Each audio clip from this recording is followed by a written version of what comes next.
हाय, मैं हूं राकेश नायक और आज हम डायनामिक प्रोग्रामिंग के और एक एप्लीकेशन ट्रैवलिंग सेल्समैन प्रॉब्लम उसके बारे में डिस्कस करेंगे। मान लो एक सेल्समैन है जो कि डिफरेंट सिटीज़ में जाके अपना सामान बेच के आता है। मान लो यहाँ पर जो सिटीज़ हैं 1, 2, 3, 4 के नाम से इंडिकेटेड हैं। सो वो क्या कर सकता है, वो सिटी 1 से सिटी 2 को जाएगा, फिर सिटी 2 से सिटी 3 को जाएगा, फिर सिटी 3 से सिटी 4 को जाएगा और सिटी 4 से फिर सिटी 1 को आ जाएगा। लेकिन उसके पास और भी ऑप्शन हो सकते हैं, वो डिफरेंट सीक्वेंस से भी जा सकता है। सिटी 1 से 3, फिर 2, फिर 4 और फिर 1 को भी आ सकता है। तो उसी तरह से उसके पास बहुत सारे ऑप्शंस होते हैं जिससे कि वो सारे के सारे पाथ को कवर करे और सिटीज़ को कवर करे। लेकिन कौन से पाथ चूज़ करना है जिससे कि वो सारे के सारे सिटीज़ कवर भी करे और उसके कम पैसे खर्चे हों, वो है इस प्रॉब्लम का ऑब्जेक्टिव। इससे पहले मेरे व्यूअर को मैं ये रिक्वेस्ट करूँगा कि वो अपना एक पेन और पेपर लेके बैठें ताकि इसको आप मेरे साथ साथ सॉल्व कर पाएँ और आपको जल्दी से समझ में आए। मान लीजिए एक सिटी से दूसरे सिटी को जाता है तो उसके साथ एक कॉस्ट एसोसिएट होता है जिसको कि हम CIJ से डिनोट करते हैं। और ये जो CIJ है, जो कॉस्ट है, हो सकता है कि डिस्टेंस हो सकता है कि कॉस्ट ऑफ ट्रैवल हो सकता है कि टाइम ऑफ ट्रैवल हो और वैसा बहुत कुछ हो सकता है। तो इस चीज़ को डिफरेंट सिटीज़ हैं और डिफरेंट सिटीज़ के भीतर उनका जो पाथ कॉस्ट है उस सब को रिप्रेजेंट करने के लिए हम एक वेटेड ग्राफ यूज़ करते हैं जिसमें कि डिफरेंट सिटीज़ और उनके बीच जो कनेक्टिविटी है उसको रिप्रेजेंट करने के लिए हम एक एडजेसेंसी मैट्रिक्स लेते हैं। एडजेसेंसी मैट्रिक्स का जो एंट्रीज होते हैं, अगर एज कॉस्ट सिटी I से सिटी J को अगर कॉस्ट CIJ को रिप्रेजेंट करते हैं तो उनके बीच में जो एज है वेटेड ग्राफ में उसको हम CIJ से डिनोट करेंगे। अगर सिटी I से सिटी J तक कोई भी डायरेक्टेड एज, कोई भी एज बिलोंग नहीं करता है तो उसको हम इन्फिनिटी से रिप्रेजेंट करते हैं। सो ये जो हम लोग का प्रॉब्लम दिया है उसको हम डायरेक्टेड ग्राफ में रिप्रेजेंट कर लिए। जैसे कि यहाँ पर सिटी 1 से सिटी 2 तक जाने के लिए कॉस्ट जो है वो 10 से रिप्रेजेंट किया गया है, लेकिन सिटी 2 से सिटी 1 तक आने के लिए कॉस्ट है 5। सो यहाँ पर उसी तरह से रिप्रेजेंट किया है। सिटी 1 से सिटी 2 तक जाने के लिए जो कॉस्ट है वो है 10, लेकिन सिटी 2 से सिटी 1 तक आने के लिए जो कॉस्ट है वो है 5। इसी तरह से हम डिफरेंट सिटीज़ और उनको कनेक्ट किए गए पाथ को रिप्रेजेंट करने के लिए हम लोग यहाँ पर एक एडजेसेंसी मैट्रिक्स से उसको रिप्रेजेंट कर लिए। तो बेसिकली जो मिनिमम कॉस्ट फाइंड करने के लिए जो फॉर्मूला ये रहा, G of IS equal to minimum of CIJ plus G of J comma S minus IJ, J belongs to S and G of I5 equal to CI1। इसका मतलब क्या है कि GIS का मतलब यह है कि जो सेल्समैन है वो सिटी I से स्टार्ट करेगा S के डिफरेंट नोड्स को और अभी वो ट्रैवर्स करना बाकी है। ठीक है। सो जो सेकेंड पार्ट, जो राइट हैंड साइड का जो पार्ट है वो minimum of CIJ plus G of J comma S minus IJ।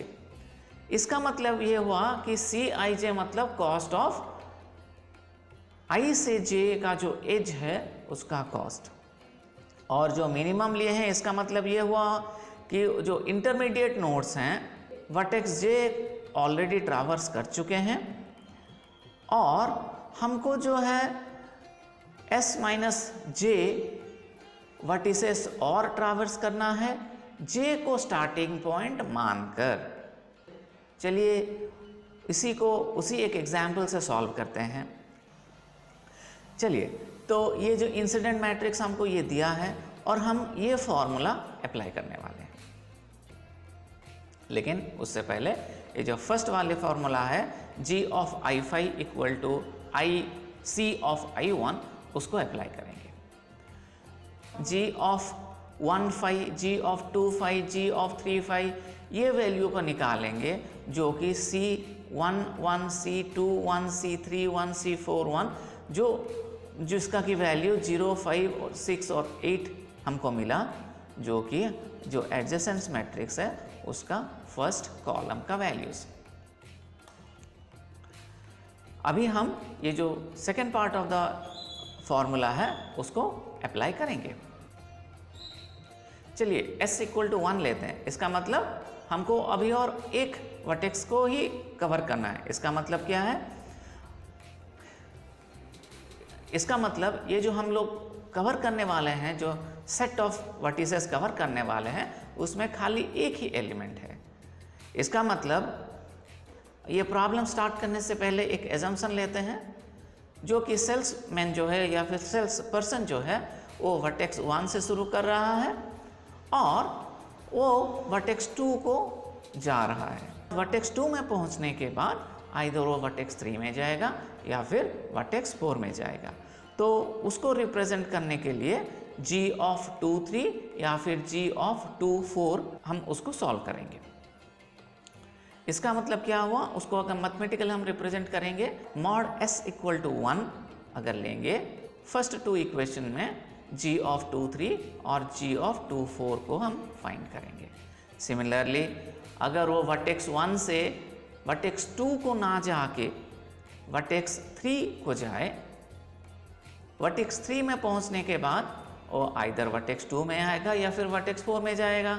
इसीलिए उसी को रिप्रेजेंट करने के लिए हमारे पास G of 3, 2 या फिर G of 3, 4 होगा। सिमिलरली अगर वो वर्टेक्स 1 से शुरू कर रहा है तो हो सकता है कि वो वर्टेक्स 4 में पहले जाए, उसके बाद उसको वर्टेक्स 2 और 3 को ट्रैवर्स करना पड़ेगा। तो उसको रिप्रेजेंट करने के लिए G of 4, 2 और G of 4, 3 को हम फाइंड करेंगे। हमारे पास G of IS जो फॉर्मूला है उसी को रिप्रेजेंट करने के लिए हम लोग के पास 6 पॉसिबिलिटीज़ है। तो पहले जो है G of 2, 3 को फाइंड करते हैं। G of 2, 3 का वैल्यू जो है 15 हो जाएगा। कैसे? C of 2, 3 plus G of 3, 5। 3, 5 का वैल्यू ऑलरेडी हम फाइंड कर लिए हैं। देखिए यहाँ पर C of 2, 3 का वैल्यू है 9 और G of 3, 5 का वैल्यू है 6। तो इसका मतलब G of 2, 3 का वैल्यू हो गया 15। सिमिलरली हम G of 2, 3, G of 2, 4 का वैल्यू हमको मिलेगा 18। G of 3, 2 हम फाइंड करेंगे, उसका वैल्यू होगा 15। G of 3, 4 का वैल्यू हो जाएगा 20। G of 4, 2 का वैल्यू होगा 13 और G of 4, 3 का वैल्यू होगा 15। सिमिलरली हम अभी लेंगे मॉड S इक्वल टू 2। इसका मतलब क्या है? हमारे सेट में जो है वो 2 वैल्यू ले रहा है। स्टार्टिंग वर्टेक्स 1 हमारा था, उसके बाद वो आइदर वर्टेक्स 2 और 3 और 4 को ट्रैवर्स कर लिया। इसका मतलब S में हमारे 2 वर्टिसेस हैं। हमको क्या फाइंड करना पड़ेगा? 2 से G of 2, 3, 4, G of 3, 2, 4 और G of 4, 2, 3। पहले वाले हम कैलकुलेट कर लेते हैं। G of 2, 3, 4 इसका वैल्यू क्या निकलेगा? Minimum of J belongs to S, C of 2, 3 plus G of 3, 4 और C of 2, 4 plus G of 4, 3। तो इसका वैल्यू कैसे फाइंड करते हैं हम लोग देख लेते हैं। पहले यह हमारा एडजेसेंसी मैट्रिक्स दिया है और हम इससे पहले वाले स्टेप में G of 2, 3, G of 2, 4 ये सब हम कैलकुलेट कर चुके हैं। तो ये पहली पार्ट जो है C of 2, 3 plus G of 3 4 क्या होगा, सी ऑफ 2 3 का वैल्यू है 9 और जी ऑफ 3 4 का वैल्यू होगा 20। सो 9 प्लस 20 फर्स्ट पार्ट में 9 प्लस 20 और सेकेंड पार्ट का जो वैल्यू है सी ऑफ 2 4 प्लस जी ऑफ 4 3 का वैल्यू है 10 और जी ऑफ 2 4 का वैल्यू है 10 और जी ऑफ 4 3 का वैल्यू है 15। सो ये वैल्यू हम लोगों का हो गया 25। सो मिनिमम उन दोनों में से 9 प्लस 20 और 10 प्लस 15 का मिनिमम हो गया 25। तो उसी हिसाब से जो दूसरे वैल्यूज़ हैं उसको हम निकालेंगे।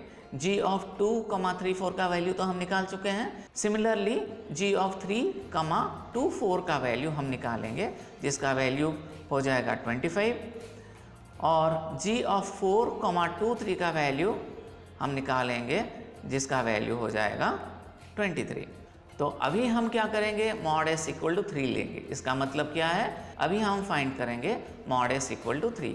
इसका मतलब एस में 3 एलिमेंट्स हैं। वो फर्स्ट वर्टेक्स ट्रैवर्स करने के बाद उसके पास वर्टेक्स 2 3 या 4 है ट्रैवर्स करने के लिए। सो हमको फाइंड करना पड़ेगा जी ऑफ 1 2 3 और 4। चलो उसको फाइंड करके देखते हैं। तो इसका जो हम फॉर्मूला होगा minimum J belongs to S, C of 1 2 first 2 combination लेंगे, okay, G of 2 3 4, similarly 1 C of 1 3 plus G of 3 2 4 और C of 1 4 plus G of 4 2 3। चलिए देखते हैं इसका वैल्यू कैसे हम फाइंड कर रहे हैं। ये जो हमारा एडिशन मैट्रिक्स ऑलरेडी दिया है, सी ऑफ 1 2 का वैल्यू है 10 और जी ऑफ 2 3 का वैल्यू हम पहले से कैलकुलेट करके रखे हैं 25। सिमिलरली सी ऑफ 1 3 का वैल्यू है 15 और जी ऑफ 3 2 4 का वैल्यू हम पहले से कैलकुलेट किए हैं, प्रीवियस स्टेप में हम कैलकुलेट किए हैं, उसका वैल्यू है 25 और सी ऑफ 1 4 का वैल्यू है 20 और जी ऑफ 4 2 3 का वैल्यू पहले से हम कैलकुलेट किए हैं प्रीवियस स्टेप में, उसका वैल्यू है 23। So out of these values 35 40 और 43 मिनिमम वैल्यू हमको मिला 35। हम कैसे जानेंगे कि कौन सा सिटी से वो शुरू करेगा और कैसे ट्रैवर्स करेगा ताकि ये जो मिनिमम कॉस्ट 35 उसको मिले।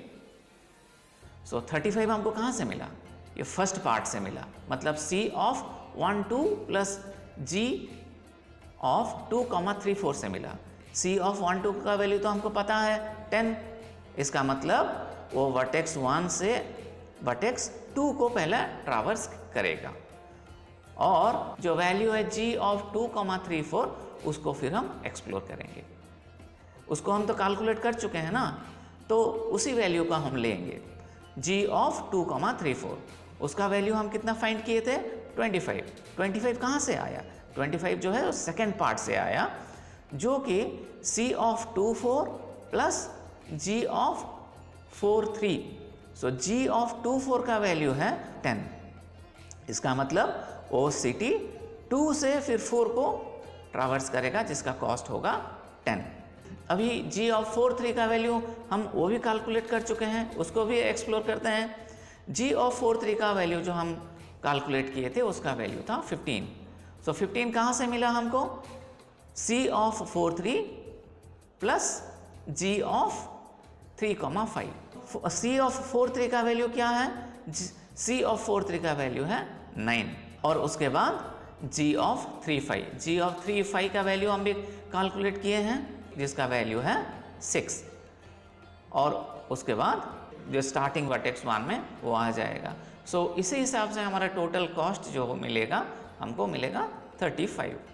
चलिए ट्रैवलिंग सेल्समैन प्रॉब्लम का हम कॉम्प्लेक्सिटी फाइंड करते हैं। ये ट्रैवलिंग सेल्समैन प्रॉब्लम का कॉम्प्लेक्सिटी फाइंड करने के लिए हम ये फॉर्मूला यूज़ किए। अगर हम कोई भी एक वर्टेक्स से शुरू करते हैं और रेस्ट ऑफ द वर्टिसेस, मान लीजिए हमारे पास n नंबर ऑफ वर्टिसेस है और हम एक वर्टेक्स से शुरू कर रहे हैं तो उसके पास n-1 नंबर ऑफ वर्टिसेस बाकी बचते हैं और वो n-1 नंबर ऑफ वर्टिसेस को ट्रावर्स करने के लिए हम लोग के पास 2 to the power n-1 number of path होंगे। s जो है उसका जो साइज है मैक्सिमम n-1 ही होगा और हमारे पास जो है n नंबर ऑफ वर्टिसेस हैं सेट में। सो टोटल कितना होंगे n into 2 to the power n-1 values हम फाइंड करेंगे g ऑफ is के लिए। इसका मतलब द कॉम्प्लेक्सिटी क्या हो जाएगा, order of n² into 2 to the power n-1। ये वीडियो को लास्ट तक देखने के लिए बहुत बहुत धन्यवाद। मेरा चैनल को देखते रहिए और सीखते रहिए, हो सके तो सब्सक्राइब कीजिए। Thank you.